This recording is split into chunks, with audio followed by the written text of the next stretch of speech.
దేవుని నామానికి మహిమ కలుగును గాక. ప్రభునందు ప్రియమైన కాంతి టీవీ ప్రేక్షకులకు యేసుక్రీస్తు నామంలో శుభవందనాలు తెలియజేస్తూ ఉన్నాను. నా పేరు యేసురత్నం అండి. మాది కట్రావులపల్లి, జగ్గంపేట మండలం. కట్రావులపల్లిలో జ్యోతిమాపులో దేవుని పరిచర్య జరిగిస్తూ ఉన్నాం. దేవుడు మమ్మల్ని ప్రేమించి ఇద్దరు కుమార్తెను అనుగ్రహించారు. వారిని దేవుని సేవకు సమర్పించాం. ఇప్పుడు మా పెద్ద కుమార్తె కేజియా దైవ సందేశాన్ని అందిస్తారు. ప్రభు నామానికి మహిమ కలుగును గాక.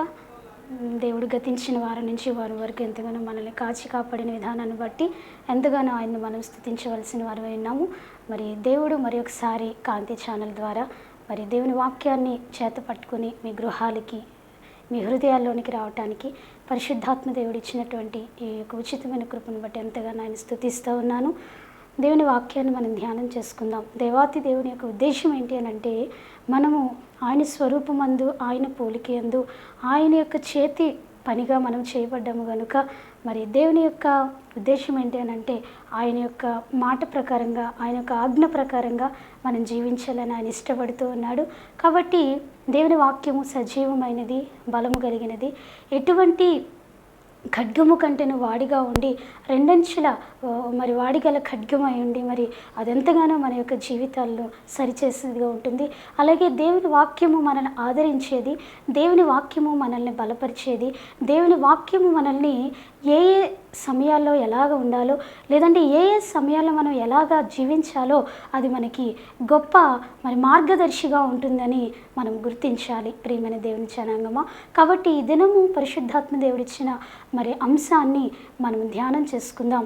ఎందుకంటే దేవుని వాక్యము దినదినము మనం ధ్యానించడం వల్ల మరి బైబిల్ గ్రంథంలో చెప్పబడిన మాట ఏంటి అని అంటే, మనుష్యుడు రొట్టె వలన జీవించడు కానీ దేవుని నోట నుండి వచ్చే ప్రతి మాట వల్ల జీవిస్తాడని. మరి విశ్వాస జీవితంలో మనం ఎదుర్కొంటున్న అనేక సమస్యలు కావచ్చు, మనము ఎదుర్కొంటున్నటువంటి అనేక పోరాటాలు కావచ్చు, ఏది ఏమైనప్పటికీ వాటన్నిటినీ జయించాలంటే మరి వాక్యం అనే ఖడ్గము మన దగ్గర ఉన్నప్పుడు, వాక్యం అనేటటువంటి ఆయుధము మన దగ్గర ఉన్నప్పుడు మనం ఏం చేయగలుగుతామంటే, అటువంటి పరీక్షలు మనకు ఎదురైనప్పుడు, అటువంటి సమస్యలు మనకు ఎదురైనప్పుడు మనం ఏం చేయగలుగుతామంటే ఎదురాడి పోరాడి గెలవగలుగుతాం. కాబట్టి మరి విశ్వాస యొక్క జీవితానికి మరి వాక్యం అనేది చాలా అవసరం. శరీరానికి ఆహారము ఎలాగ బలవనిస్తుందో, విశ్వాస యొక్క ఆత్మీయ జీవితానికి వాక్యము జీవాన్ని, బలాన్ని, ధైర్యాన్ని సమకూరుస్తుంది. కాబట్టి మరి దినము పరిశుద్ధాత్మ దేవుడు ప్రార్థనాపూర్వకంగా ఇచ్చినటువంటి అంశము ఏంటి అని అంటే, ప్రియమైన దేవుని బిడలారా, మరి మనం ధ్యానం చేసుకోబోతూ ఉన్నాము. ఆ అంశం ఏంటంటే, దేవుడు మనల్ని ఎంత ఆశీర్వదిస్తే అంత తగ్గించుకుందాం. ఇది ఈ దినం మనం ధ్యానం చేసుకోబోయే అంశం. ఎందుకనంటే, దేవుడు ఆదిలో మనల్ని మరి నిర్మించిన తరువాత ఒక మంచి ఆశీర్వాదకరమైన వాగ్దానం ఇచ్చారు. ఆది కాండము 1వ అధ్యాయము 28వ వచనంలో ఎట్లనగా, మీరు ఫలించి అభివృద్ధి పొంది భూమిని నిండించి లోపరుచుకుని దాన్ని ఏలమని చెప్తా ఉన్నాడు. అలాగే దేవుని యొక్క ఉద్దేశం ఏంటంటే, మనం ఫలించి, మనం అభివృద్ధి చెంది, మనము ఆయన మహిమ కొరకు జీవించాలి. అంటే ఆయనను మహిమపరచాలి.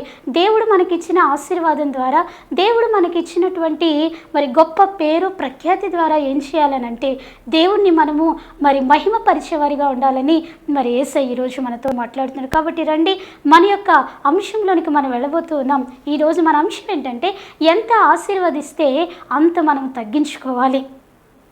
ఎందుకంటే దేవాతి దేవుడు కోరుకునేటటువంటి లక్షణం, మానవుని నుండి దేవుడు ఆశించేటటువంటి ఒక లక్షణము లేదా ఒక స్వభావం ఏంటి అని అంటే తగ్గింపు స్వభావము. ఎందుకంటే దేవాతి దేవుడు పరలోకంలో ఉన్నప్పుడు భూలోకంలోనికి మానవులను రక్షించడానికి వెళ్ళాలని యోచన చేసినప్పుడు, ఆయన తన కుమారుని పంపాలని ఆలోచించినప్పుడు, మరి దేవాతి దేవుడు పరిశుద్ధాత్మ ద్వారా ఈ యొక్క లోకానికి రావాలని ఆలోచించినప్పుడు ఆయన ఏ విధంగా ఈ లోకానికి లోకానికి వచ్చాడంటే తగ్గించుకొని ఈ లోకానికి రావటం జరిగింది. ఆయన గనక తగ్గించుకుని ఈ లోకానికి వచ్చి మన కొరకు శిలువ యాగాన్ని జరిగించలేదనుకోనండి, ఏం జరుగుతుందంటే ప్రియమైన దేవుని బిడ్డలారా, మన పాపాలకి ప్రాయశ్చిత్తం లేదు, మన యొక్క పాపాలకి విముక్తి లేదు. కాబట్టి కేవలము దేవాతి దేవుడు తగ్గించుకుని కుమారుడిని రూపంలో, దాసుని రూపంలో ఈ లోకానికి వచ్చారు. కాబట్టే మనం ఈరోజు పాపము నుంచి విముక్తి పొంది మరి సంతోషంగా మనం జీవించగలుగుతూ ఉన్నాం. కాబట్టి ఇదేమో మన అంశం ఏంటి అని అంటే, ఎంత ఆశీర్వదిస్తే అంత తగ్గించుకుందాం. ఎందుకు అనంటే విశ్వాస జీవితంలో మరి దేవుని యొక్క ఉద్దేశపూర్వకంగా మనము దినదిన అభివృద్ధి చెందాలంటే, మనము ఉన్నతమైన స్థాయికి ఎదగాలి అని అంటే మనలో తగ్గింపు అవసరం. అందుకే ఒక్కొక్క సమయంలో మరి దేవుడు ఏం చెప్పారనంటే, పరిసయుడు సుంకరి దేవాలయానికి వెళ్ళినప్పుడు ఒక మంచి మాటను తెలియజేస్తారు. అక్కడ ఏంటి అంటే, ప్రియమైన దేవుని బిడ్డలారా, తన్ను తాను తగ్గించుకునేవాడు హెచ్చించబడును, తన్ను తాను హెచ్చించుకునేవాడు తగ్గించబడునని. కాబట్టి ప్రియమైన దేవుని జనాంగమా, విశ్వాసిగా ఆత్మీయ సౌందర్యానికి ఒక మంచి మెట్టు ఏంటనంటే తగ్గింపు స్వభావం అని ఈరోజు పరిశుద్ధాత్మ దేవుడు మాట్లాడుతున్నారు. కాబట్టి బైబిల్ గ్రంథం నుంచి కొన్ని వాక్యాలు మనం ధ్యానం చేసుకుందాం. మరి వాక్యాన్ని శ్రద్ధగా విందాం. ప్రియమైన దేవుని బిడ్డలారా, చూడండి, యెషయా గ్రంథము 66వ అధ్యాయము 2వ వచనంలో 3వ లైన్లో మనం చూసినట్లయితే దేవుని వాక్యం ఈ విధంగా సెలవిస్తూ ఉంది. ఏంటి అంటే, ఎవడు దీనుడై వణుకుచుండునో వానిని నేను దృష్టిస్తా ఉన్నాను. ఇక్కడ యేసయ్య మనల్ని దృష్టించాలంటే, లేదా దేవాతి దేవుడు మనల్ని దృష్టించాలంటే, ఆయన దృష్టి మన మీద ఉండాలంటే, ఆయన కృప మన మీద ఉండాలంటే, ఆయన కనికరం మన మీద ఉండాలంటే మనం ఏం చేయాలనంటే దీన మనస్సు కలిగి ఉండాలని మొట్టమొదటిగా ఈ దినము యేసయ్య మనకు తెలియజేస్తూ ఉన్నారు. కాబట్టి ప్రియమైన దేవుని బిడ్డలారా, ఎవడు దీనుడై వణుకుచుండునో వానినే నేను దృష్టిస్తా ఉన్నానని చెప్తూ ఉన్నారు. కాబట్టి దీనత్వం మనలోనికి రావాలి, దీనులంగా మనం జీవించాలి. మరి దేవుని యొక్క లక్ష్యాన్ని మనం కలిగి ఉండాలి, దీనత్వం అనే స్వభావాన్ని మనము కలిగి ఉండాలని పరిశుద్ధాత్మ దేవుడు మాట్లాడుతున్నారు. కాబట్టి మన ఆత్మీయ జీవితంలో మనం ఎదగడానికి ఒక ముఖ్యమైనటువంటి మరి అంశము లేదా ఒక ముఖ్యమైనటువంటి తత్వము ఏంటి అంటే, ప్రియమైన దేవుని బిడ్డలారా, తగ్గించుకుందాం. తగ్గించుకున్నవాడు హెచ్చించబడతాడు. కనుక ప్రియమైన దేవుని బిడ్డలారా, ఒకవేళ అందరూ నిన్ను తక్కువగా చూడొచ్చు, అందరూ నిన్ను మరి పనికిరాని వాడిగా చూడొచ్చు, కానీ నీవు గనుక ఆత్మలో తగ్గింపు కలిగిన వాడు అంటే అందరిలోనూ నిన్ను హెచ్చించడానికి దేవుడు ఇష్టపడతాడని రోజు నువ్వు గ్రహించాలి. కాబట్టి ఎవడు దీనుడై వణుకుచుండునో వానినే నేను దృష్టిస్తానని యేసయ్య మాట్లాడుతున్నారు. చూడండి, మరి మత్తయి సువార్త 5వ అధ్యాయం 3వ వచనంలో మనం చూస్తే, యేసు ప్రభు వారు కొండ మీద ప్రసంగం చేసినప్పుడు మొట్టమొదటి మాట కూడా అదే చెప్పారు, ఆత్మ విషయమై దీనులైన వారు ధన్యులు, పరలోక రాజ్యము వారిది. ఏమంటున్నాడండి? ఆత్మ విషయంలో దీనత్వం కావాలి ప్రియమైన దేవుని బిడలారా. కాబట్టి విశ్వాసి వాక్యం వింటున్న నీ జీవితంలో మరి దీనత్వం కావాలని యేసయ్య కోరుకుంటున్నాడు. యేసయ్య నేను ఎంత ఆశీర్వదిస్తే అంత తగ్గింపుకు నీవు వెళ్ళాలి, అంత దీనత్వంలోకి నీకు నీవు వెళ్ళాలి అని యేసయ్య నీతో మాట్లాడుతున్నాడు. కాబట్టి కొన్ని విషయాలు బైబిల్ గ్రంథం నుంచి మనం ధ్యానం చేసుకుందాం. ఇంకా మనం బైబిల్లో చూసినట్లయితే మరి మంచి మంచి వాక్యాలు దీనుల గురించి రాయడం జరిగింది. దీనులు భూమిని స్వతంత్రించుకుంటారని, యెహోవా దీనులను పైకి లేవనెత్తునని మరి యేసయ్య మరి బైబిల్ గ్రంథంలో మరి రాయడం జరిగింది. అనేక భక్తుల ద్వారా రాయించడం జరిగింది. కాబట్టి ప్రియమైన దేవుని జనాంగమా, కాబట్టి ఎంత ఆశీర్వదిస్తే అంత తగ్గింపు. బైబిల్ గ్రంథంలో ఎవరెవరు ఏం చేశారు, ఎవరెవరు తగ్గించుకున్నారు, లేదా ఎవరెవరు ఎలాగ ఒకవేళ హెచ్చించుకొని ఎలాగా ప్రతిఫలము పొందారో, తగ్గించుకొని ఎలాగ ప్రతిఫలం పొందారో కొన్ని విషయాలు మనం ధ్యానం చేసుకోబోతూ ఉన్నాం. ఎందుకంటే ప్రియమైన దేవుని బిడ్డలారా, చూడండి, సామెతల గ్రంథము మరి 30వ అధ్యాయము 7 నుంచి 9వ వచనం వరకు మనం చదివినట్లయితే, సామెతల గ్రంథము 30వ అధ్యాయము 7 నుంచి 9 వచనాలు చదివితే అక్కడ కొన్ని అమూల్యమైన మాటలు రాయబడ్డాయి. చూడండి ఒకసారి, అక్కడ ఒక భక్తుడు మనకు కనిపిస్తాడు. యాకే కుమారుడైన ఆగూరు పలికిన మాటలు ఏమని మాట్లాడుతున్నాడంటే, ఆయన చూడండి దేవుని ఎలాగ ప్రార్థిస్తూ ఉన్నాడనంటే, చూడండి ఏమని ప్రార్థిస్తున్నాడంటే, దేవా, నేను నీతో 2 మనవులు చేసుకొనిచున్నాను, నేను చనిపోకముందు వాటిని నాకు అనుగ్రహింపుము, వ్యర్థమైన వాటిని అబద్ధములు నాకు దూరంగా ఉంచుము, పేదరికమునైనను ఐశ్వర్యమునైనను నాకు దయచేయకుము, తగినంత ఆహారము నాకు అనుగ్రహించుము.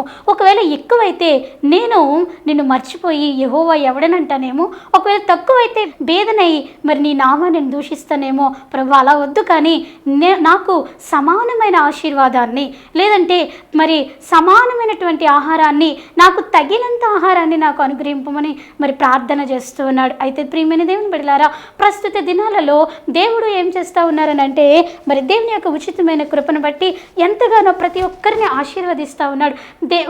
అనుకున్న దానికంటే, ఊహించిన దానికంటే అత్యధికంగా ఆశీర్వదించడాన్ని మనం చూస్తూ ఉన్నాం.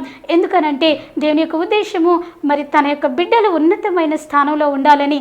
అయితే ప్రియమైన దేవుని బిడ్డలారా, ఆశీర్వదించబడని మనం ఏం చేయాలంటే తగ్గించుకోవాలి. కాబట్టి ఈ దినము నుంచి ప్రార్థన చేసినప్పుడు, ప్రభువా నీవు మమ్మల్ని ఎంత ఆశీర్వదిస్తే అంత తగ్గింపు మాకు దయచేయమని యేసయ్యను మనం ప్రార్థనలో వేడుకోవాలని ఈరోజు పరిశుద్ధాత్మ దేవుడు మాట్లాడుతూ ఉన్నాడు. ఎందుకంటే ఆశీర్వాదం వచ్చిన వెంటనే ఆటోమేటిక్గా అతిశయం అనేది విశ్వాస జీవితంలోకి మరి వెళుతుంది. కాబట్టి విశ్వాస జీవితంలో అతిశయం అనేది కనబడుతుంది. కాబట్టి మరి దేవుడు మనల్ని ఆశీర్వదించిన కొలది తగ్గించుకోవడం మనం నేర్చుకుందాం. కనుక ప్రియమైన దేవుని బిడ్డలు ఎంత చక్కటి ప్రార్థన చేస్తున్నట్టు చూడండి. ప్రభువా ఎక్కువ ఇవ్వద్దు, తక్కువ ఇవ్వద్దు, కానీ తగినంత నాకు దయచేయమని ఈ ఆగూరు కుమారుడైనటువంటి మరి యాకే కుమారుడైనటువంటి ఆగూరు పలుకుచున్నటువంటి మాటలు. కాబట్టి ప్రియమైన దేవుని బిడ్డలారా, తగ్గించుకుందాం. మరి బైబిల్ గ్రంథంలో మరి సౌలును దేవుడు పౌలుగా మార్చాడు. ఈ సౌలు ఎటువంటి వాడంటే హానికరుడు, దూషకుడు, హంతకుడు, భయంకరమైనటువంటి మరి కార్యక్రమాలు చేసినటువంటి ఆ యొక్క సౌలును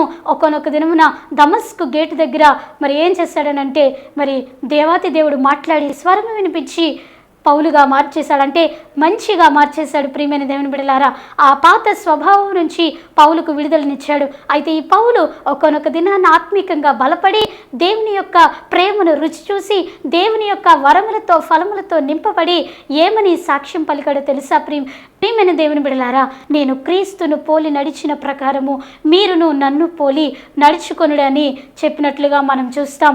కాబట్టి ప్రియమైన దేవుని బిడ్డలారా, ఒక భయంకరమైన వ్యక్తి భయంకరముగా మరి ప్రజలను అనగా దేవుని ప్రజలను హింసిస్తున్న ఒక వ్యక్తి చివరకు ఎలాగా సాక్ష్యం ఇచ్చారనంటే, నేను క్రీస్తును పోలి నడిచిన ప్రకారము మరి మీరు నన్ను పోలి నడుచుకోండి అంటున్నాడు. అంటే యేసుక్రీస్తు తర్వాత ఎవరు కూడా ఈ మాట ధైర్యంగా చెప్పినట్లుగా మనం బైబిల్లో చూడం. కాబట్టి పౌలు గారు ఒక్కరు ఈ మాట తెలియజేస్తారు. అంతగా హెచ్చించబడి ఆత్మీయ స్థితిలో అంత ఉన్నతమైన స్థాయికి ఎదిగినటువంటి పౌలు గారు ఒక చక్కటి మాటను తెలియజేస్తూ ఉన్నాడు. చూడండి, మరి 1 కొరింథీ రాసిన పత్రిక 15వ అధ్యాయము 9వ వచనంలో చూస్తే ఈ పౌలు గారు ఏమంటారు తెలుసా? నేను అపోస్తుల అందరిలోనూ మరి తక్కువ వాడను. ఏమని అంటున్నాడు? నేను అపోస్తులందరిలో తక్కువ వాడును, నేను యోగ్యుడును కాదని తగ్గించుకుంటున్నాడు. అలాగే ఎఫెసీయులకు రాసిన పత్రిక 3వ అధ్యాయము 11వ వచనం 8వ లైన్లో కనుక మనం చూసినట్లయితే అక్కడ ఏమంటారు తెలుసా? నేను అందరికంటే మరి పరిశుద్ధులందరికంటే అత్యల్పుడను. ఏమంటున్నాడండి? నేను పరిశుద్ధులందరికంటే కూడా అత్యల్పుడను అంటున్నాడు. అలాగే 1 తిమోతి మరి 1వ అధ్యాయము 16వ వచనం 3వ లైన్లో చూస్తే ఏమంటారో తెలుసా? ఈయన నేను పాపులందరిలో ప్రధాన పాపిని అంటున్నాడు. ఒక దేవుని తర్వాత నన్ను పోలి నడుచుకోండి మరి సమాజంలో ఒక గొప్ప మరి సవాలుతో కూడిన మాటను విసిరినటువంటి ఈ పౌలు గారు ఎలా తగ్గించుకున్నాడు? అందరికంటే అత్యల్పుడిని అంటున్నాడు, అపోస్తులందరికంటే తక్కువ వాడిని అంటున్నాడు, పాపులందరిలో ప్రధాన పాపిని అంటున్నాడు. కాబట్టి ప్రియమైన దేవుని జనాంగమా, ఈ అపోస్తులైన పౌలను బట్టి మనం తగ్గింపు నేర్చుకోవచ్చు. కాబట్టి ఇంకా ఎన్నో విషయాలు చెప్తున్నాడు.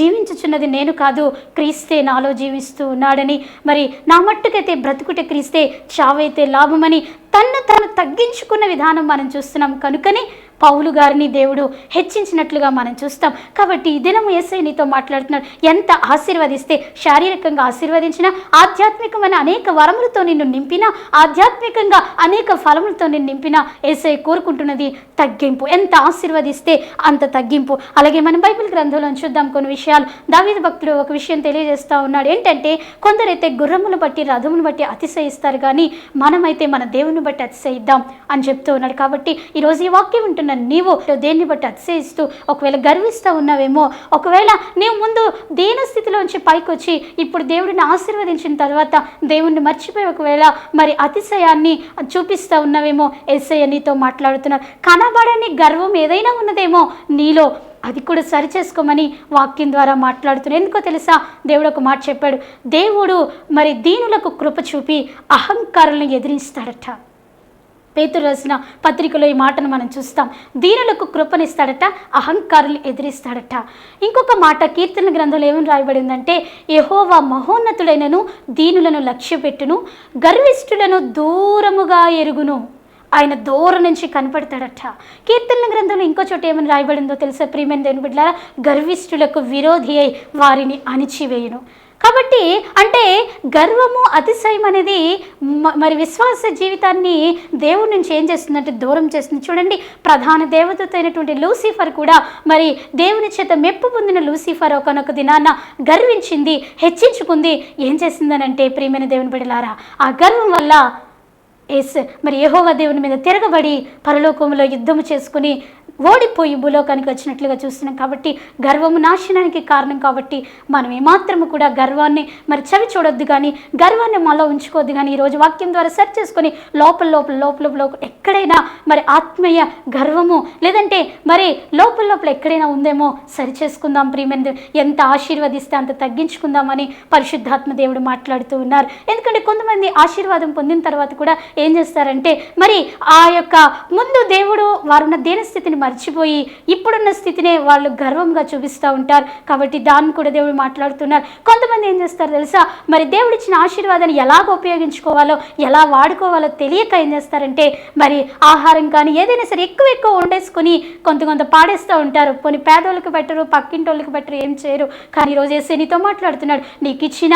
ధనాన్ని నువ్వు సరిగ్గా ఖర్చు పెడుతున్నావా, ఖర్చు పెట్టగలుగుతున్నావా అని యేసయ్య నీతో మాట్లాడుతూ ఉన్నాడు. ప్రియమైన దేవుని జనాంగమా, కాబట్టి ఈ వాక్యాన్ని వింటున్న నీవు దేవుడిచ్చిన ఆశీర్వాదాన్ని ఎలాగ ఉపయోగించాలో నేర్చుకోమని యేసయ్య నీతో మాట్లాడుతున్నారు. కాబట్టి రండి, బైబిల్ గ్రంథంలోంచి కొంతమంది జీవితాలు ఎలా ఉన్నాయో తెలుసుకోబోతున్నాం. దావీదు రాజు మనందరికీ తెలుసు, గొర్రెల దొడ్డులోంచి దావీదును పైకి తీసుకుని వచ్చి దేవుడు ఏం చేశాడంటే మరి తన ప్రజలను పరిపాలించే నాయకుడిగా, ఇజ్రాయేలీల ప్రజల మీద అధికారిగా, రాజునుగా నియమించినట్లుగా చూస్తున్నాం. ఒకనొక సమయాన్న రాజుగా అభిషేకం పొందిన తరువాత ఈ యొక్క దావీదు రాజు ఏమని ప్రార్థన చేస్తున్నాడో ఒకసారి బైబిల్ గ్రంథంలో చూద్దాం రండి.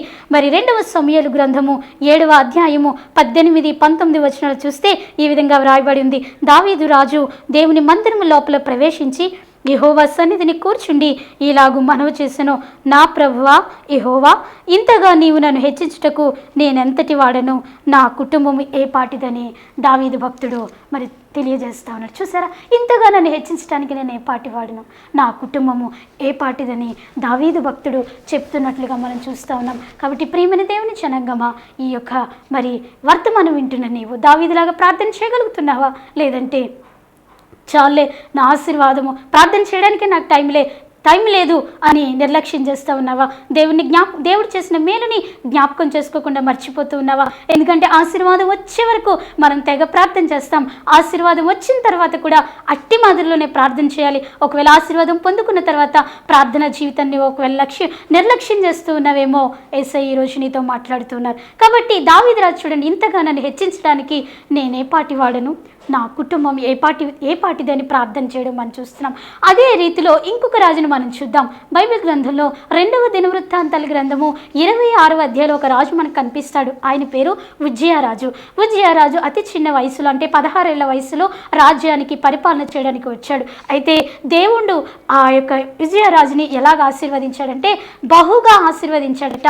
అతని కీర్తి ప్రపంచమంతా వ్యాపించేటట్లుగా చేశాడట. ఆయనకి బోళ్ళంతా పరాక్రమశాలను ఇచ్చాడట, బోళ్ళంత ధనం ఇచ్చాడు. చుట్టుప్రక్కల రాజ్యాలన్నీ కూడా ఆయనకి పన్ను కట్టేవారట. ఇంత గొప్పగా ఆశీర్వదించాడు. అయితే అతడు స్థిరపడే వరకు ఆశ్చర్యకరమైన సహాయం దేవుడి నుంచి పొందుకున్నాడంట. దేవునికి స్తోత్రం కలుగును గాక. ప్రియమైన దేవుని జనాంగమా, చదవండి మీరు 2వ దినవృత్తాంతాల గ్రంథం 26వ అధ్యాయం మొత్తం చదవండి, అందులో ఉంటుంది. చూడండి, ఆశ్చర్యకరమైన సహాయం దేవుడి నుంచి కలగటం వల్ల గొప్పగా ఆశీర్వదించబడ్డాడు. చూడండి, 2వ దినవృత్తాంతాల గ్రంథం 26:16 వచనాన్ని మనం చదివితే, అతడు స్థిరపడు వరకు అతనికి ఆశ్చర్యకరమైన సహాయం కలిగను గనుక అతని కీర్తి దూరముగా వ్యాపించెను. అయితే అతడు స్థిరపడిన తరువాత మనస్సున గర్వించి చెడిపోయాను. అబ్బబ్బబ్బా, ఎంత భయంకరమైనటువంటి విషయాన్ని ఇక్కడ మనం చూస్తూ ఉన్నాం. చూసారా, దేవుడు ఎంతగా ఆశీర్వదించాడట, ఆయన కీర్తి అంత వ్యాపించిందంట. అయితే అతడు స్థిరపడిన తరువాత మనస్సున గర్వించి చెడిపోయాడు. ఎంత మరి వేదనకరమైన మాటని ఇక్కడ చూస్తున్నాం. కాబట్టి ఈరోజు నీ జీవితంలో స్థిరపడిన తర్వాత దేవుని భక్తిని మర్చిపోయేవేమో, స్థిరపడిన తర్వాత దేవుని ఆత్మని మర్చిపోయేవేమో, దేవుని సన్నిధిని మర్చిపోయేవేమో. ఈరోజు యేసయ్య నీతో మాట్లాడుతున్నాడు. కాబట్టి ప్రియమైన దేవుని జనాంగమా, దేవుని వాక్యము మనతో మాట్లాడుతున్నప్పుడు మన లోపాలు సరిచేసుకోవాలి. అంతేగాని అలాగే చెప్తారులే, ఇప్పుడు దేవుని వాక్యం వినాల్సిన అవసరం మాకేంటని ఒకవేళ చెవిని పెడితే అది నీకే నష్టం. అయితే ఇలాగా మరి స్థిరపడిన తర్వాత గర్వించిన రాజు ఏమైనా సుఖాన్ని అనుభవించాడంటే ఒక భయంకరమైన ద్రోహానికి పాల్పడ్డాడు. యెహోవా మందిరంలో యాజకులు చేసే పని తానే చేయాలని ఆశించి ఏం చేశాడంటే ధూపం వేయడానికి మరి వెళ్తాడు.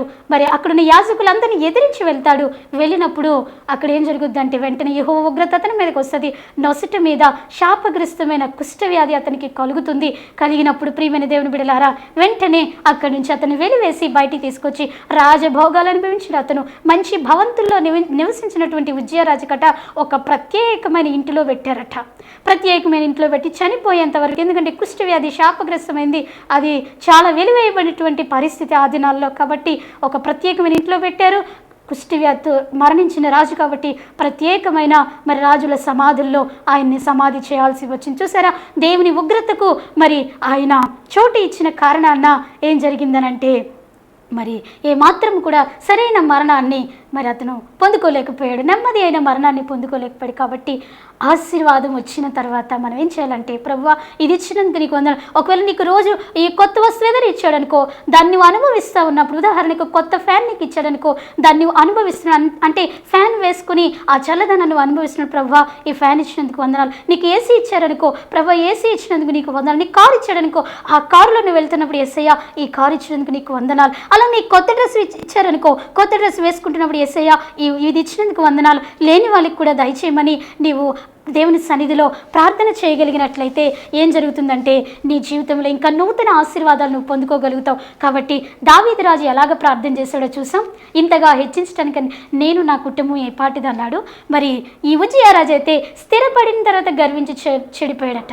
ఇంకొక రాజుని కూడా మనం చూడబోతున్నాం. ఆయన ఎవరంటే హిజ్కియా రాజు. హిజ్కియా రాజు గురించి మనందరికీ తెలుసు. మరణకరమైన రోగం కలిగినప్పుడు యెహోవా సన్నిధిలో గోడ తట్టు తిరిగి కన్నీళ్లు విడిచి ప్రార్థన చేసినప్పుడు హిజ్కియా రాజుని యేసయ్య మరి కనికరించినట్లుగా మనం చూస్తున్నాం. కాబట్టి ప్రియమైన దేవుని జనాంగమా, అయితే హిజ్కియా రాజు కూడా ఏం చేశాడంటే చూడండి, 2వ దినవృత్తాంతాల గ్రంథం 32వ అధ్యాయంలో 24వ వచనం నుంచి 28 వచనాలు మనం చదివితే, అతని మరణ దశలో ఉన్నప్పుడు యెహోవా జ్ఞాపకం చేసుకొని అతన్ని స్వస్థపరిస్తేనట దేవుడు చేసిన మేలుకు తగినట్లు ప్రవర్తించలేదట.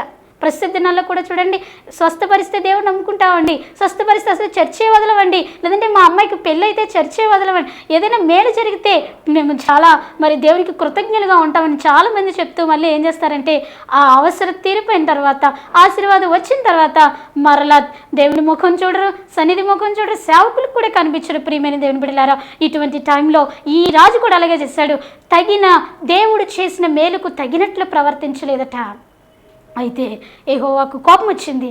కోపం వచ్చి మరి ప్రవక్తను పంపించి మీరు చాలా ద్రోహం చేశారు, చేసిన మేలుకు కృతజ్ఞత లేని వారిగా ఉన్నారని చెప్పి మరి ఆ దేశం మీదకి, రాజు మీదకి ఉగ్రత పంపాలని మరి దేవుడు ప్రవక్తను పంపి బయలుపరిచినప్పుడు వెంటనేనట తమ హృదయ గర్వము విడిచి దేశ నివాసులు రాజు ప్రార్థన చేసినప్పుడు రావలసిన కీడు రాకుండా తప్పించబడ్డాడని రాయబడింది. దేవునికి స్తోత్రం కలిగిన గాక. చూసారా ప్రేమను దేవుని జనాంగమ్మ, ఎంత గొప్ప మాటలు ఈరోజు యేసయ్య మనకు తెలియపరుస్తూ ఉన్నాడు. పరిశుద్ధాత్మ దేవుడు విశ్వాస జీవితానికి అవసరమైనవి. ఎందుకంటే నువ్వు ఆదరించబడాలి, నువ్వు దీవించబడాలి, నువ్వు ఫలించాలి, అభివృద్ధి చెందాలి, దేవునికి మహిమకరంగా జీవించాలైతే ఆత్మీయ జీవితంలో అవసరం ఏంటంటే తెలుసా, ఎప్పటికప్పుడు మనం సవరించుకోవాలి, ఎప్పటికప్పుడు మనం సవరించుకోవాలి. లేదంటే అది మన ఆత్మీయ జీవితానికి నష్టాన్ని తీసుకొని వస్తుందని మాట్లాడుతున్నాడు. కాబట్టి ఈ యొక్క వాక్యాన్ని వర్తమానం వింటున్న దేవుని బిడ్డ, యవనస్తుడా, ప్రియమైన దేవుని జనాంగమా, యేసయ్య మాట్లాడుతున్న మాట ఏంటంటే ఎంత ఆశీర్వదిస్తే అంత తగ్గించుకుందాం. హృదయ గర్వాన్ని విడిచి ప్రార్థిస్తేనట హిజ్కియా మీదకి రావాల్సిన కీడును దేవుడు తప్పించాడట. కాబట్టి ఈ యొక్క వర్తమానం వింటున్న నీవు తగ్గించుకుందాం. దేవుడు చేసిన మేలు నువ్వెన్నడూ మర్చిపోకు. దేవుడు చేసినటువంటి గొప్ప కార్యాలు నువ్వెప్పుడు మర్చిపోకు. ప్రార్థన చేయి. నీవెంత ఆశీర్వదిస్తే, మరి ఇంతకుముందు మీరు ఎలాగ కుటుంబ ప్రార్థన చేసుకునేవాడు, ఈరోజు వేస్తే మీతో మాట్లాడదాం. ఆశీర్వాదం పొందిన తర్వాత ఎలాగ నువ్వు కుటుంబ ప్రార్థన చేస్తున్నావా? వేసే నిన్ను అడుగుతున్నాను. ఇంతకుముందు ఎంతో చక్కగా బైబిల్ దినదినం చదువుతూ ఉండేదానివి. ఇప్పుడు అసలు బైబిలే చదవడం నీకు టైం లేదంటున్నావు. ఒకసారి ఆలోచించి. కాబట్టి ఎంత ఆశీర్వదిస్తే అంత తగ్గింపు అనేటటువంటి ఈ యొక్క వర్తమానాన్ని నీ జీవితంలో ఆత్మీయ మేలు నింపాలని యేసు ఇష్టపడుతున్నాడు. కాబట్టి ప్రతి విషయంలో తగ్గించుకుంటూ నువ్వెంత ఎత్తుకు ఎదిగినా అంత తగ్గించుకున్నప్పుడు మనుషులకు వెళ్ళి లెక్క చేయకపోవచ్చు, కానీ యేసయ్య నిన్ను గుర్తిస్తాడు. ఎందుకంటే మనుషులు పైవేషాలు లక్ష్య పెడతారు, కానీ మరి దేవాతి దేవుడైతే హృదయాన్ని లక్ష్య పెట్టే దేవుడైన, హృదయాన్ని పరీక్షించే దేవుడు, హృదయాన్ని పరిశోధించే దేవుడు. కాబట్టి ఈ యొక్క ఉదయకాల సమయమందు యేసయ్య మీతో మాట్లాడుతున్న మాటను మరి జాగ్రత్తగా ఆలోచన చేసి మరి దేవుని యొక్క సన్నిధిలో తగ్గించుకున్నప్పుడు దేవుడు నిన్ను హెచ్చిస్తాడు. నీవు ఎక్కలేని ఎత్తైన కొండకు నిన్ను నడిపిస్తాడు. నీవు ఊహించలేనటువంటి స్థాయిలో నిన్ను పడతాడు. నీ ఊహించలేని భవిష్యత్తు నీ పిల్లలకి ఇస్తాడు. మీ పిల్లలకి కూడా చెప్పండి, ఎంత దేవుడు మళ్ళీ ఆశీర్వదిస్తే అంత తగ్గించుకుందామని వాళ్ళకి రోజు మీరు చెప్పాలి. చెప్పకపోతే వాళ్ళకి తెలియదు. వాళ్ళు కూడా మరి తగ్గింపు లేనిటువంటి స్థితిలో ఉంటారు. కాబట్టి తగ్గించుకుందాం. తగ్గింపు మన జీవితాలకు ఎంత అవసరమో ఆత్మీయ జీవితానికి అవసరం. ఆత్మ విషయమై దీనిని వారి ధన్యులు, పరలోక రాజ్యము వారిదని చెప్తున్నాడు. పరలోకంలో మనం చేరాలంటే మరి తగ్గింపు జీవితం కావాలి. అట్టి తగ్గింపు జీవితాన్ని, అట్టి సాత్వికాన్ని, అట్టి దీన మనస్సును పరిశుద్ధాత్మ దేవుడు మనందరికీ దయచేసి మనందరినీ ఆశీర్వదించి ఆయన కృప కొరకు, ఆయన మహిమ కొరకు మనల్ని సిద్ధపరచునుగాక. తల్ల వంచినట్లయితే ప్రార్థన చేసుకుందాం. మహాపరిశుద్ధుడు, సర్వశక్తి, మిక్కిలి ప్రేమ, కృపా, కనికరం కలిగిన మా క్రీస్తు ప్రభువా, నీ ఘనమైన నామానికి వందనాలు చెల్లిస్తూ ఉన్నాం. నిన్న నేడు నిరంతరం ఏకరీతిగా ఉన్న దేవుడు, మార్పు లేని దేవుడవు, మారిన దేవుడవు, సజీవుడవు. నీ వర్తమానంతో మాతో మాట్లాడు. ఎందుకంటే ఆత్మీయ జీవితానికి అవసరమైన మాటలు, మమ్మల్ని మేము సరిచేసుకునే మాటలు మళ్ళా మా యొక్క ఆత్మీయ జీవితంలో మరి దినదిన అభివృద్ధి చెందడానికి ఉపయోగపడాలి. కనుక ఎంత ఆశీర్వదిస్తే అంత తగ్గించుకునేటటువంటి మనస్సుని, స్వభావాన్ని మాకు దయచే. తెలియని గర్వము హృదయం లోపల ఎక్కడైనా ఉంటే దయతో తొలగించి ప్రభువా, ఇంకను దీన మనస్కులే ప్రభువా తండ్రి, నీ ఎదుట మేము వణుకుచూ ఉండడానికి సహాయం చేయండి.